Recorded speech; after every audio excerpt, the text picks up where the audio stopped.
तव तेजाचा एक अंश दे, तव धैर्याचा जरा स्पर्श दे, स्पर्शातून त्या दाही दिशा द्रुत, उजळून टाकू कुसू पाणीपत. जय शिवराय मित्रांनो, मी शिवव्याख्याता मधुकर बोडके आणि आपण वाचतोय डॉक्टर राज जाधव लिखित बहिर्जी नाईक ही कादंबरी. कथेचे निवेदक आहेत छत्रपती शिवाजी महाराज. खंडोजीने कामगिरीसाठी मागून घेतलेले 8 दिवस सरत आले तरी कुठलीही खबर न मिळाल्याने आमच्या विचाराचे चाक विवंचनेच्या खडबडीत रस्त्यावरून सुसाट धावत होते. आमच्या मनात उठणाऱ्या अनेक शंकेच्या खड्ड्यात आदळत आपटत होते. मनाच्या बैलगाडीचा तोल काही केल्या आम्हाला सावरता येत नव्हता. खंडोजी काम फत्ते करून सुखरूप येईपर्यंत ही गोष्ट आऊसाहेबांच्या कानावर घालायची नाही असे आम्ही ठरवले होते. आणि तेव्हा मनात उठणाऱ्या काळ्या विचारांच्या वादळामुळे आऊसाहेबांना काहीतरी सांगण्याची आमची हिंमत होईना. अशी कामे तरबेज नजरबाज करीत असतात.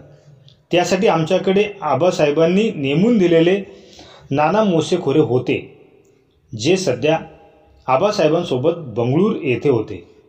खंडोजी बहादूर होता, हुशार होता, पण शत्रूच्या गोठात घुसून सगळी माहिती काढून सुखरूप वापस यायचे म्हणजे त्यासाठी वेगळीच हुशारी लागते. त्यासाठी तो नवखा ठरला तर आमचे मन आम्हाला घाबरीत होते. पहिल्याच मोहिमेला गालबोट लागू नये म्हणून आम्ही हा निर्णय घेतला होता. मोहीम फसली तरी चालेल, पण आमचा खंडोजी आई भवानी तो तेवढा सुखरूप येऊ दे म्हणून मनोमन आम्ही आई भवानीला साकडे घालू लागलो. तरीही आमच्या मनाला स्वास्थ्य लाभेना. दादाजी गुप्ते, नेतोजी काका अशा कसलेल्या मातबर वीरांनी आखलेली मोहीम आम्ही थांबवून खंडोजीला पाठवण्याचा निर्णय घेतला होता. किल्ला जिंकायचा ते सरळ आक्रमण करून हातघाईत समोरचे काही आणि आपले काही कामी येतात, त्यात गैर काहीच नव्हते. येथे आम्ही वेगळा पायंडा पाडायचा प्रयत्न करीत होतो आणि त्याची सर्व भिस्त अगदी नवख्या खंडोजीवर टाकली होती, ज्याला किल्ले काय मोहीम काय कसलाही अनुभव नव्हता. उद्या सकाळी कसलाही विचार न करता सडेगडावर चालून जायचा बेत आमच्या मनाने आखला. तोपर्यंत आऊसाहेबांना झाला प्रकार सांगितल्याशिवाय आमच्या मनात चैन पडणार नव्हते. मनावरचे ओझे त्याशिवाय हलके होणार नव्हते. निश्चय करून आम्ही तडक आऊसाहेबांच्या महाली निघालो सुद्धा. तेवढ्यात मागून आवाज आला, मुजरा राज. आम्ही मागे वळून पाहिले. काशीनाथ वर्दी घेऊन आला होता. राज बाहेर सदरेवर खंडोजी आलाय, भेटायचं म्हणतोय. आम्ही वळून काशीनाथाकडे पाहिले.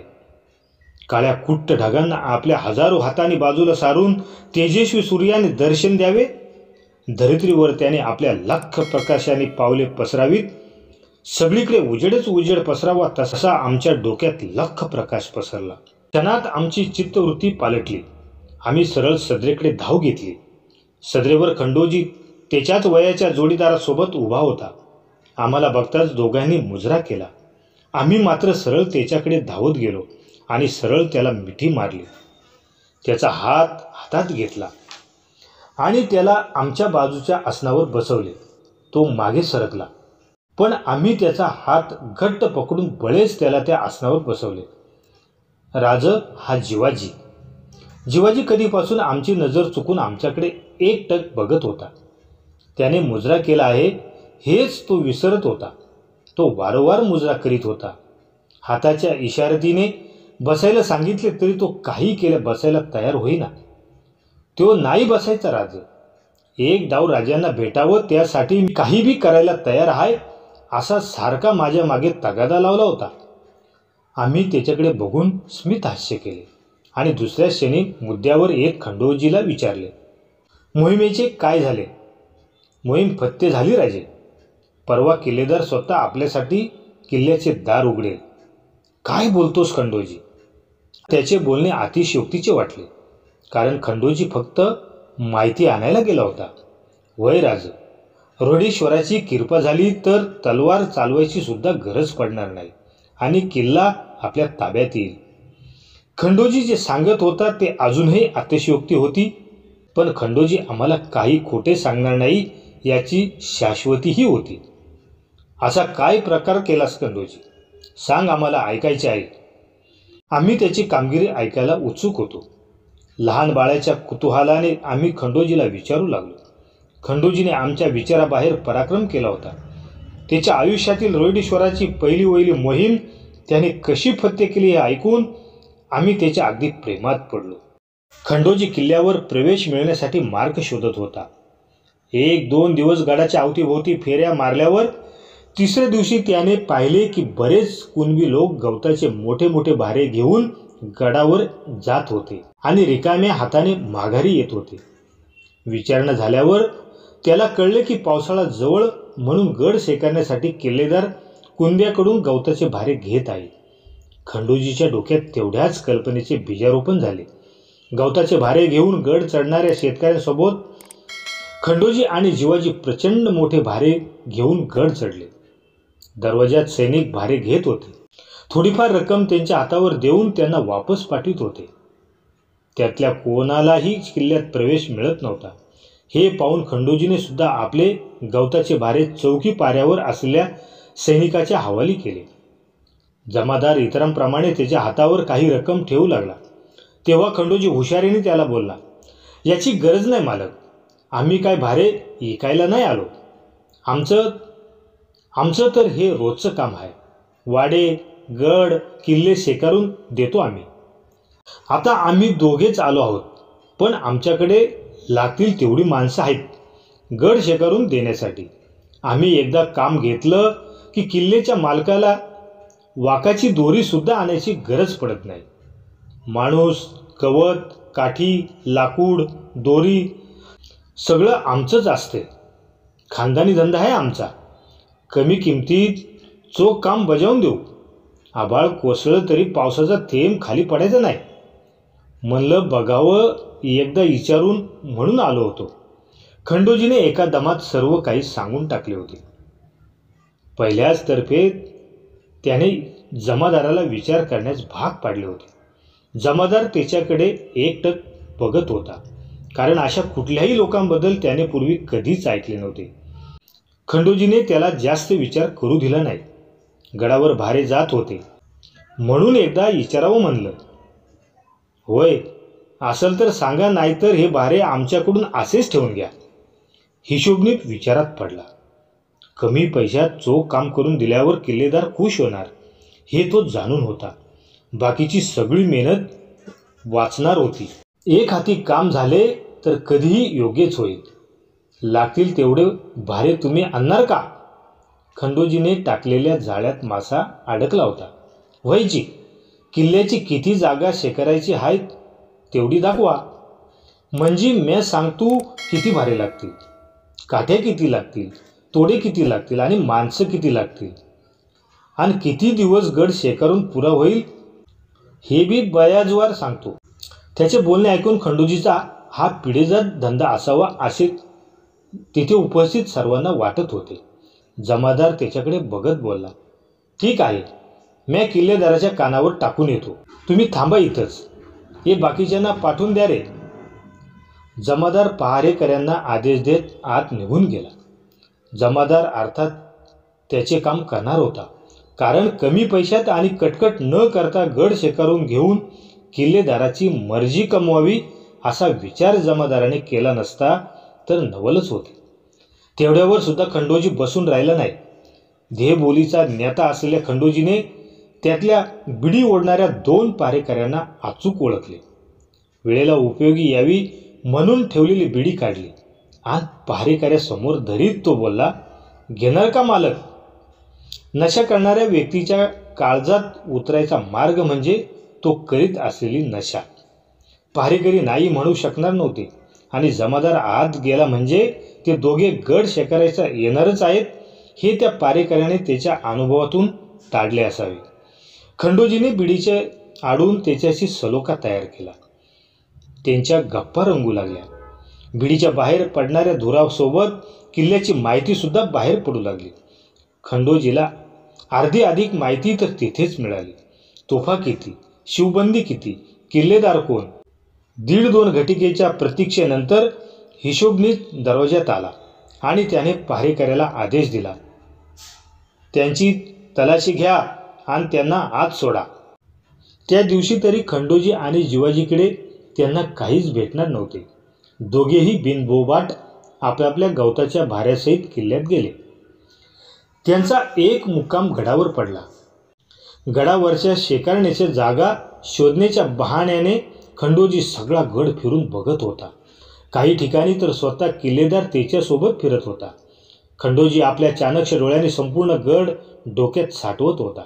इतकेच काय तर किल्लेदारासमोर किल्ल्याची माहिती टिपून घेत होता आणि किल्लेदार समजत होता खंडोजी त्याला लागणाऱ्या साहित्याची यादी करीत आहे. एक रात्र आणि एक संपूर्ण दिवस गडावर घालून खंडोजीने आपले काम उरकले होते. निरोप घेण्यासाठी तो किल्लेदाराकडे गेला. 2 दिवस लागणाऱ्या सामानांची जमवजमव करून गुरुवारी माणसासहित गडावर येतो बघा आणि गडाचा बंदोबस्त करतो. किल्लेदार त्याची भाषा समजू शकला नाही. कितने लोग होगे तुम्हारे साथ?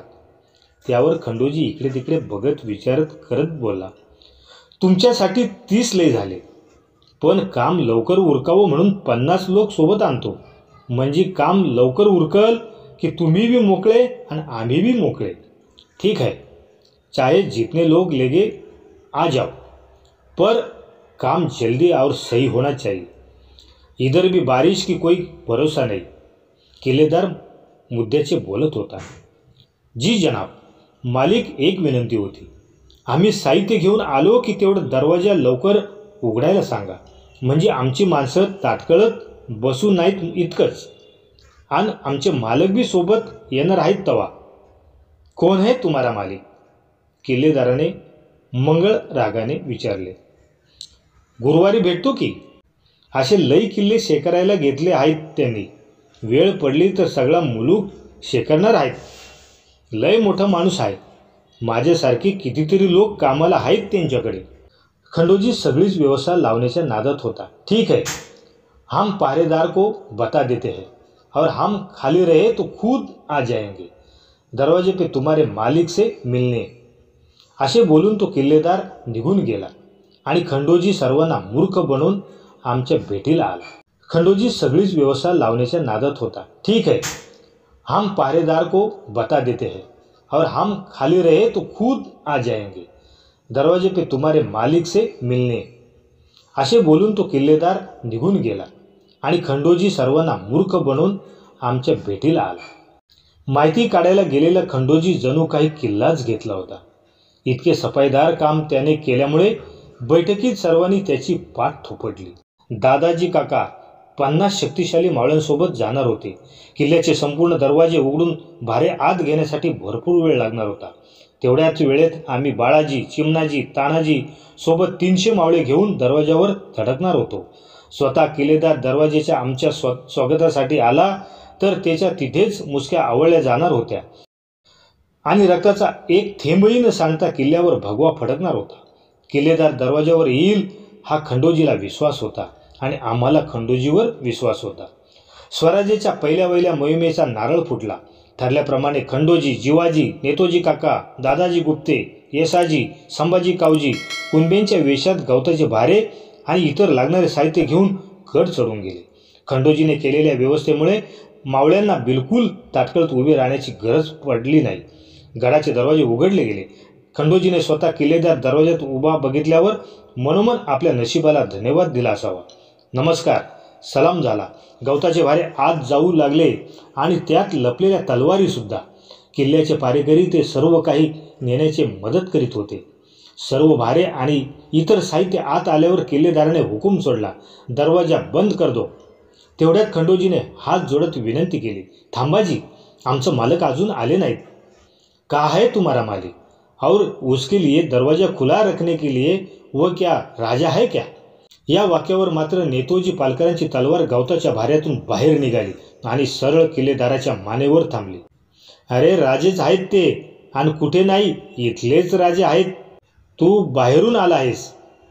किल्लेदाराचे डोळे विस्फारले. त्याची नजर इकडे तिकडे फिरली, पण दृश्य संपूर्ण बदलले होते.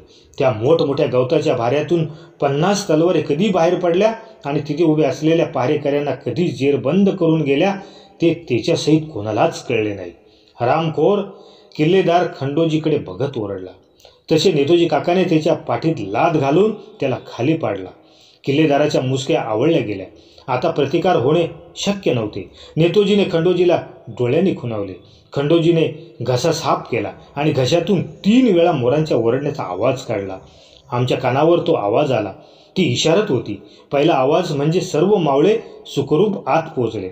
दुसरा आवाज म्हणजे किल्लेदार दरवाज्यावर आला होता आणि तिसरी इशारत म्हणजे किल्लेदारासकट गड काबीज झाला आहे.